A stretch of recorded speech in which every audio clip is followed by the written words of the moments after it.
বাবা একটা ছাতি নিয়ে বানাতো, ছাতি। অনেক ভাবি বাবা একটা ছাতি নিয়ে বানাতো। বাবা মরে গেছে, ভাই বোন সবাই কাঁদছে। দাদা রে, সব সময় বাবা এই ছাতিটা নিয়ে গ্রামে বেড়াতো। খুব ভালোবাসে বাবা এই ছাতিটাকে। এটা আমাদের ব্যবহার করার কোনো দরকার নেই, এটা বাবা চিতায় দিয়ে। বাবা এই যে লাঠিটা নিয়ে বেড়াতো, বাবা এই লাঠিটাও খুব ভালোবাসতো। লাঠিটাও চিতায় তুলে দেখি তো গলায় 58 সোনার চেন ছিল, যেটা কিনা বাবাকে কে দিয়েছিল জানেন? এই 58 সোনার চেন কে দিয়েছিল? এই শিশুকালে তার বাবা তার মুখে বলে। এখন বলে সেই জিনিসটা তার কত প্রিয়, যেটা কিনা শিশুকাল থেকে আমি ধরে আছি। তাহলে ওই ছাতিটার চাইতে আমার সোনার চেনটা বেশি প্রিয়। তা বাবা সোনার চেনটা কখন খুলে নিবে কেউ বুঝতেও পারবেন না। তা সনাতন কোথায় গেলে জীবের মুক্তি হয় জানিস? সনাতন সেখানে আমার এই সাধু গুরু বৈষ্ণবের চরণে ধুলায়, এই চরণ ধুলার উপর গড়াগড়ি দিয়ে যদি কেউ ভক্ত চরণের ধুলায় অঙ্গে মাগিতে পারে, কেবল সেখানে গেলে জীবের এই দ্বিধা জ্বালা দূরীভূত হয়। আমারই সমাগত ভক্তগণ যেখানে বসে হরিনাম করে, হরিগুণ কীর্তন করে, ভক্তের চরণ ধরে অঙ্গে মাগে, সেখানে গেলেই জীবের দ্বিধা জ্বালা দূরে যায়। তাই তো বৈষ্ণব বললেন, হরি একবার মাগো মাগো, এই বৈষ্ণব চরণে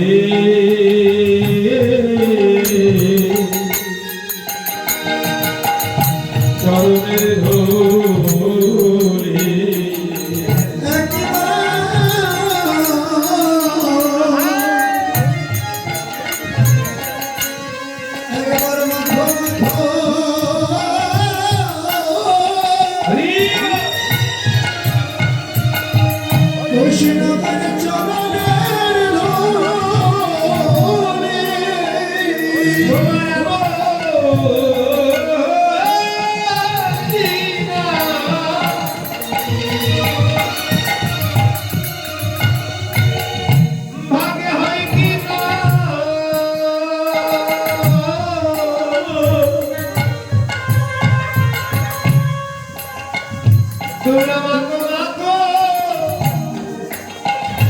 বৈষ্ণবের চরণে ধুলি ভাগে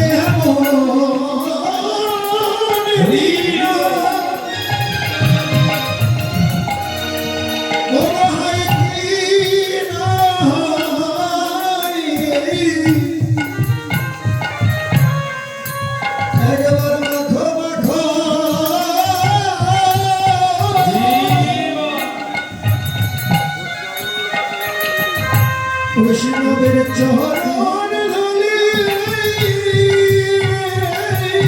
বৈষ্ণব বললেন ভক্তের চরণ ধুলি।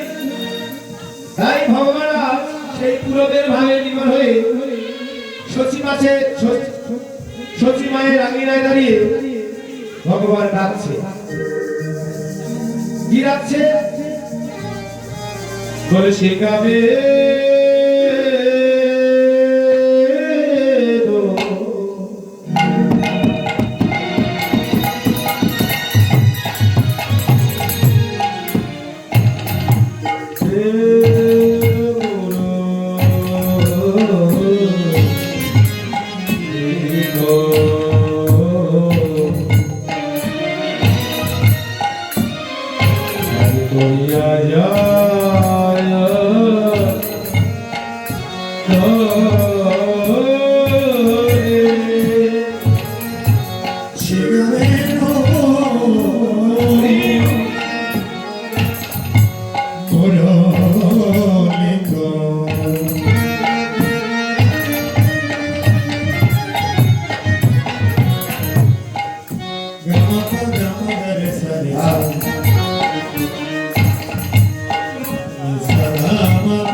জগতে তার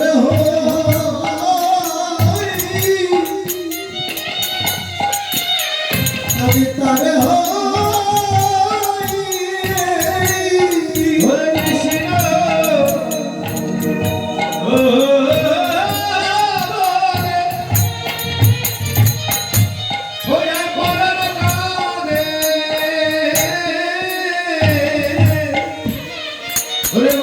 বদন ভরে হরি বলে